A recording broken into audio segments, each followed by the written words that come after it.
अंजना भट्ट। आज आपको सारा प्रैक्टिकल सिखाऊंगी, कैसे टाइट्रेशन करते हैं और कैसे सॉल्यूशन बनाते हैं, प्राइमरी सेकेंडरी सॉल्यूशन सारे, और अननोन सॉल्यूशन का किस तरीके से आप नॉर्मलिटी फाइंड आउट करोगे, जो हम कहाँ पर पढ़ते हैं चैप्टर 1 के अंदर मोल कंसेप्ट में, और क्लास 12 में सॉल्यूशंस में पढ़ते हैं। बहुत इंपॉर्टेंट कंसेप्ट है। आप इसका सॉल्यूशन चैप्टर और इक्विलिब्रियम चैप्टर का कंसेप्ट मिलके भी क्वेश्चन आईआईटी में पूछा जाता है। सबसे पहले हमें मालूम होना चाहिए कि हम किस तरीके से ये सॉल्यूशन बनाने वाले हैं। देखो बेटा क्या होता है, हम क्या करते हैं क्लास 10 से बिल्कुल बेसिक से आपने पढ़ा हुआ है कि कुछ हमारे पास प्राइमरी सॉल्यूशंस होते हैं। ये देखिए ये ब्यूरेट है जो हमने यहाँ बनाई है, वो आप बुक्स में आपको दिखाई देती है, प्रैक्टिकली आपको ब्यूरेट यहाँ दिखाई दे रही है। ठीक है, ये देखिए ब्यूरेट, ये हमारा ट्राइपॉड स्टैंड है जो हमने यहाँ बोर्ड में से ड्रॉ करके रखा हुआ है। ये हमारा कोनिकल फ्लास्क है जो मैंने देखिए यहाँ पे लगा हुआ है। ठीक, और इसके अंदर मैंने क्या लिखा हुआ है अननोन सॉल्यूशन, यानी कि जिसका कंसंट्रेशन मुझे नहीं मालूम, मुझे उसका सॉल्यूशन क्या निकालना है, कंसंट्रेशन निकालना है। तो ये अननोन सॉल्यूशन हो गया, इसके अंदर मुझे लेना है जिसका मुझे नहीं मालूम कोई भी कंसंट्रेशन।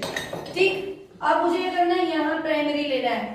प्राइमरी मतलब जिसका क्या लिखा हुआ है देखिए, primary standard solution concentration is known.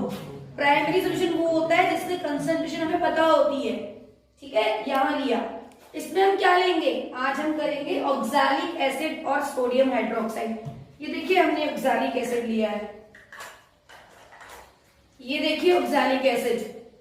ठीक है, ये प्राइमरी सॉल्यूशन है जो हम इस ब्यूरेट के अंदर लेंगे। ये तो हमने यहाँ पर दिखाया हुआ ऐसे लेंगे, बट यहाँ देखिए ये प्रैक्टिकल है।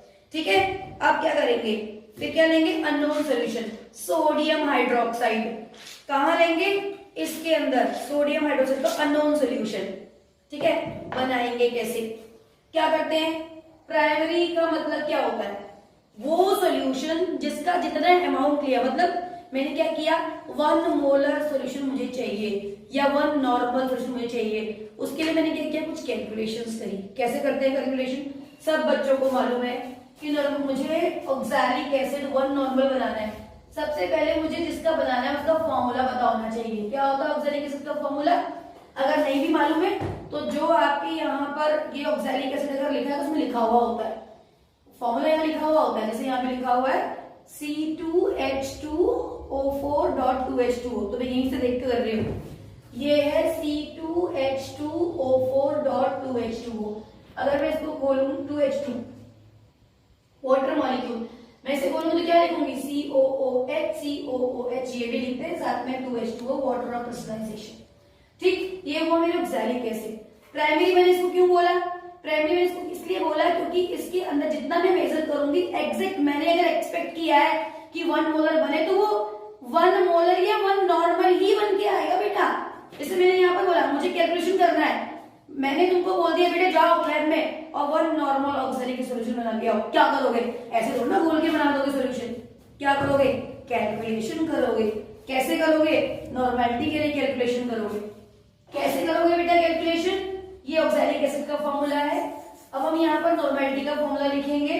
क्या लिखेंगे, normality equals to weight into 1000 upon equivalent weight, equivalent weight into volume of solution.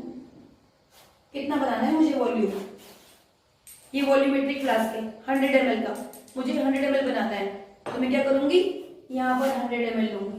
ठीक, वेट मुझे नहीं मालूम, कितना बनाना है 1 नॉर्मल। इक्विवेलेंट वेट हम निकालेंगे, कैसे निकालते हैं, इक्विवेलेंट वेट इक्वल टू क्या होता है molecular weight upon n factor. यहां पर एन फैक्टर क्या होगा, अगर आप इसे ओपन करोगे COOH वाटर में डिसॉल्व करोगे तो ये COO माइनस और COO माइनस और ये 2 H प्लस आयन दे देगा, जो साथ में वाटर है वो तो चला ही जाएगा। वाटर के साथ कितनी वैलेंसी आई, 2 वैलेंसी, तो इसका इक्विवेलेंट वेट क्या हो जाएगा बेटे, ये हो जाएगा इसका मॉलिक्यूलर वेट अपॉन 2। अब आप बोलोगे मैडम मॉलिक्यूलर वेट कैसे निकालेंगे, सब बच्चों को मालूम है। C2H2O4.2H2O से अगर आप मॉलिक्यूलर वेट निकालोगे तो 2 into 12 plus 2 plus 4 into 16 plus 36 करोगे तो 126 ग्राम्स आएगा, और यहाँ 126 अपॉन 2 करोगे तो 63 ग्राम्स आपका इक्विवेलेंट वेट आ जाएगा ऑक्सैलिक एसिड का। आपने 63 ग्राम निकाला है, 63 ग्राम नहीं आएगा, 1 मोलर के लिए अगर आप निकालोगे तो 6.3 ग्राम आएगा बेटा, कैलकुलेशन करके देखना। अब अगर मैं नहीं, ये तो 63 ग्राम ही आएगा इक्विवेलेंट वेट। अब मुझे क्या करना है, वेट निकालना है, कितना ग्राम डिसॉल्व करना है। तो अब मैं ये सब मिलाती हूँ, ध्यान से देखो। हम क्या करेंगे, जो हमने 63 ग्राम निकाला है इक्विवेलेंट वेट, उसको हम यहाँ पुट करेंगे। कितना बनाना है, 1 नॉर्मल। कितना वेट है नहीं मालूम, 1000 अपॉन इक्विवेलेंट वेट कितना निकाला था 63। कितने में बनाना है सॉल्यूशन, 100 ml में। I put 100 over here, then when I will do calculation I'll get 6.3 grams of oxalic acid। इसका मतलब है अगर मैं 6.3 ग्राम इस 100 ml की वॉल्यूमेट्रिक फ्लास्क में डिसॉल्व करूं तो ये बन जाएगा मेरा 1 नॉर्मल ऑक्सैलिक एसिड। और जितना, क्योंकि ये प्राइमरी सॉल्यूशन है तो मैं जितना एक्सपेक्ट किया उतना ही बनेगा बेटा। I have made oxalic acid solution और 1 नॉर्मल। मैं इसके ऊपर 1 नॉर्मल लिख देती हूँ। मैंने क्या किया, कैलकुलेशन करी, 6.3 ग्राम मेजर किया और उसके बाद इसमें डिसॉल्व कर दिया। ठीक है, मेरा सॉल्यूशन तैयार है, इसे हम किनारे रख देते हैं। Primary solution I have written oxalic acid. ठीक, अब क्या करना है, चलो प्राइमरी हमारा रेडी हो गया, उसे हम कहाँ लेंगे, ब्यूरेट के अंदर। ठीक है, ऐसे इसको स्टॉप कॉक को बंद कर देते हैं और इसको हम यहाँ पे ले लेंगे कोनिकल फ्लास्क की हेल्प से। चलिए वो फनल की हेल्प से। ठीक है, अब इसको ऊपर कर देते हैं। उसके बाद हम क्या बनाएंगे, NaOH। चलिए बनाते हैं NaOH का सॉल्यूशन। NaOH क्या होता है, सोडियम हाइड्रोक्साइड, सब जानते हैं। वो कैसा होता है, हाइग्रोस्कोपिक, मतलब मॉइस्चर को एब्जॉर्ब करता है एटमॉस्फेयर से। अब अगर आप सोडियम हाइड्रोक्साइड का सॉल्यूशन बनाने की कोशिश करोगे और आप एक्सपेक्ट करोगे कि 1 नॉर्मल बने, कभी नहीं बनेगा।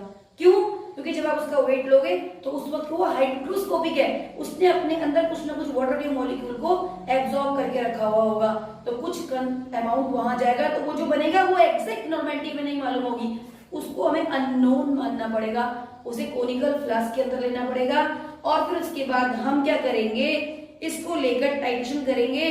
और आपको मालूम है टाइट्रेशन में हम इंडिकेटर का भी यूज करते हैं, जो हमें बताता है कि रिएक्शन कब कंप्लीट होगी। उसके लिए हम यूज करेंगे बेटा मिथाइल फिनोल्फथालीन सॉल्यूशन। ठीक है, दिस इज माय इंडिकेटर। तो NaOH कैसे बनाएंगे आप सॉल्यूशन, सेम वही करेंगे हम। 1 नॉर्मल के लिए कैलकुलेशन करेंगे NaOH की। I will put the same formula over here. तो मुझे क्या करना है, NaOH का मॉलिक्यूलर वेट पता होना चाहिए मुझे। क्या निकालूंगी, N इक्वल्स टू वेट मैंने लिखा हुआ है, वेट मुझे नहीं मालूम 1000, और इक्विवेलेंट वेट कितना होता है NaOH का, जो मॉलिक्यूलर वेट होता है वही उसका इक्विवेलेंट वेट भी होता है, यानी कि 40 होता है। और मुझे 100 ml में ही बनाना है, तो I will get 4 grams. 4 grams ना, हाँ 4 ग्राम अगर मैं 100 ml में डिसॉल्व कर दूं तो मेरा NaOH रेडी हो जाएगा। ठीक है, तो हम वेट करेंगे। देखिए बेटा NaOH की पैलेट्स कैसा होता है NaOH, जैसे आप मोम व्हाइट कलर की आप कैंडल लो, उसका मोम पिघलाओ, उसके बाद जो हो जाता है ना सॉलिड सॉलिड निकालो, तो वैसे पैलेट्स होते हैं NaOH के। दिख रहा है ना आपको। अब हम इसको वेट करेंगे 4 ग्राम और उसके बाद उसको सोल्यूशन बनाएंगे। ठीक है, तो उसके इस 4 ग्राम के अंदर वाटर के वेपर्स भी होंगे। कितने होंगे हमें नहीं मालूम, कितना नॉर्मल NaOH बना हमें नहीं मालूम, तो हमें उसकी नॉर्मेलिटी निकालने के लिए टाइट्रेशन करनी पड़ेगी, जिसको हम बोलते हैं unknown concentration of NaOH solution. ये जो मेरे हाथ में वो पिपेट है, मुझे इस पिपेट से यहाँ पर 20 ml, 25 ml, 10 ml जितना मर्जी यहाँ लेना पड़ेगा कोनिकल फ्लास्क में, सब करके। छोटे बच्चों को यहाँ रबड़ लगाया जाता है, उससे सब करते हैं। हम तो जिंदगी बीती है हमारी प्रैक्टिकल करने में, तो हम जरा इसको सब कर लेते हैं। इसमें से 10 ml की पिपेट है। ठीक है,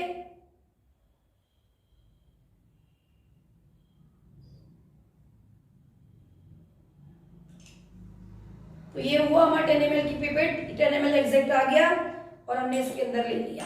ये मेरा अननोन सॉल्यूशन।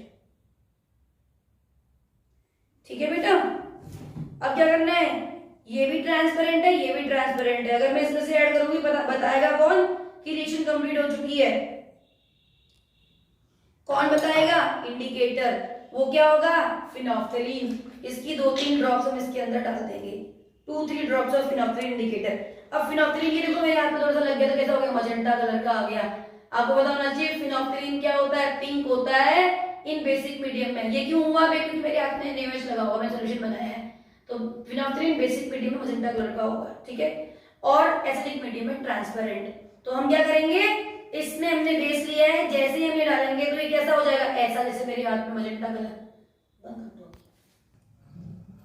देखो मैं डाला इसके अंदर फिनोफ्थेलीन की ड्रॉप्स और ये बन गया पूरा पूरा मजेंटा कलर। अब हम क्या करेंगे, टाइट्रेशन करेंगे बेटा। कैसे करेंगे, इसको टू एंड फ्रो ऐसे शेक कर, ऐसे नहीं करना है, टू फ्रो, आगे पीछे, ठीक है। एक हाथ से करते रहेंगे, उल्टे हाथ के अंगूठे से ऐसे पकड़ेंगे स्टॉप कॉक को और ड्रॉप बाय ड्रॉप इसके अंदर डालते रहेंगे क्या, और यहाँ से रीडिंग देखते रहेंगे, यहाँ देखते रहेंगे कि क्या चेंजेस आ रहे हैं, देखते रहेंगे। देखिए कैसे करेंगे, I am adding oxalic acid 1 drop by drop from burette. मुझे देखते रहेंगे, अपने कंट्रोल में करके रखेंगे, ड्रॉप बाय ड्रॉप डालेंगे, शेक करते रहेंगे, स्टॉप कॉक को अपने कंट्रोल में करते रखेंगे, लेफ्ट हैंड से करेंगे, राइट हैंड से शेक करेंगे। बेटा टाइट्रेशन का तरीका बिल्कुल करेक्ट तरीका यही होता है, देखते रहो, ऐड करते रहो। देखिए अभी कोई चेंज नहीं आ रहा है, इसका मतलब रिएक्शन हो रही है।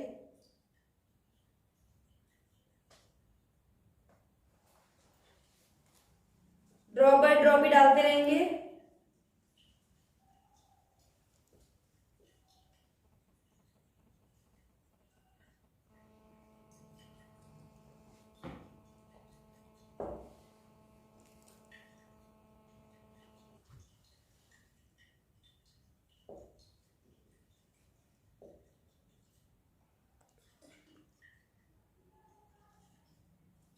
ये देखिए क्या हुआ, रिएक्शन कंप्लीट हो गई, मजेंटा कलर डिसअपियर। इसका मतलब जितना बेस था वो इस एसिड ने न्यूट्रलाइज कर दिया। अब कहानी खत्म, यहाँ पे रिएक्शन कंप्लीट। और आप यहाँ से ब्यूरेट से यहाँ पर रीडिंग देखोगे, ये मेरा आया है बेटे 8 ml। इसमें लोअर मेनिस्कस को देखना होता है, 8 ml मेरा आया है। और आप या 8 पॉइंट अगर आप मेजर करोगे तो 8.5 ml। यहाँ पर बहुत ध्यान से लोअर मेनिस्कस को देखो, ब्यूरेट की रीडिंग आ रही है 8.5 ml, यानी कि मेरा 8.5 ml ऑक्सैलिक एसिड यूज हुआ है, ठीक है। अब ये हुआ मेरा टाइट्रेशन। ऐसे ही आप 3-4 बार टाइट्रेशन करते रहेंगे, तब तक करेंगे जब तक कि 3 रीडिंग आपकी सेम ना आ जाए। 2 रीडिंग, उनको बोलते हैं कॉन्कॉर्डेंट रीडिंग्स, मतलब आपका हाथ सेट हो चुका है टाइट्रेशन करने में, ठीक। और आप उस रीडिंग को नोट करते चलेंगे। जो मैंने इसके अंदर लिया था, क्यों नहीं मालूम, क्योंकि यह हाइग्रोस्कोपिक होता है। अब मुझे क्या करना है, NaOH कितने नॉर्मल बना मेरा कैलकुलेशन करनी है। उसके लिए मैं क्या करूंगी, normality equation N1V1 equals to N2V2। एक तरफ मैंने क्या लगाया, ऑक्सैलिक एसिड, दूसरी तरफ मैंने क्या बनाया, NaOH। ऑक्सैलिक मैंने कितने नॉर्मल लिया था, 1 नॉर्मल।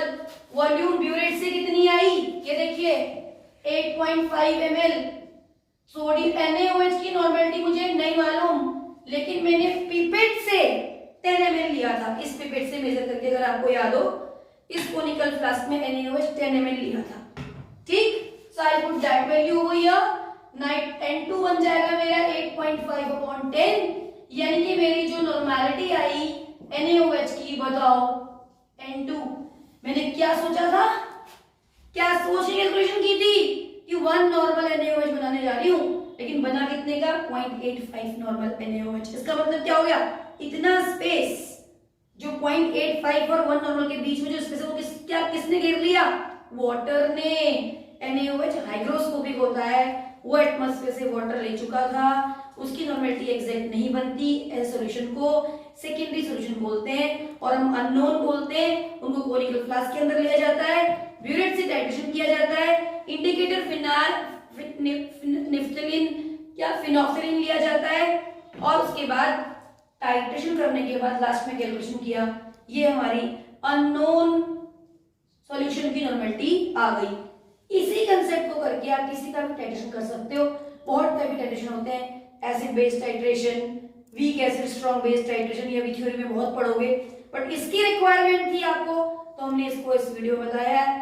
तो बेटा this is all for about this titration. Video पसंद आए तो लाइक करें, शेयर करें, सब्सक्राइब करें। That's all for today and if you want anything else तो कमेंट करें, आपको आपका भी डाउट क्लियर किया जाएगा। Thank you.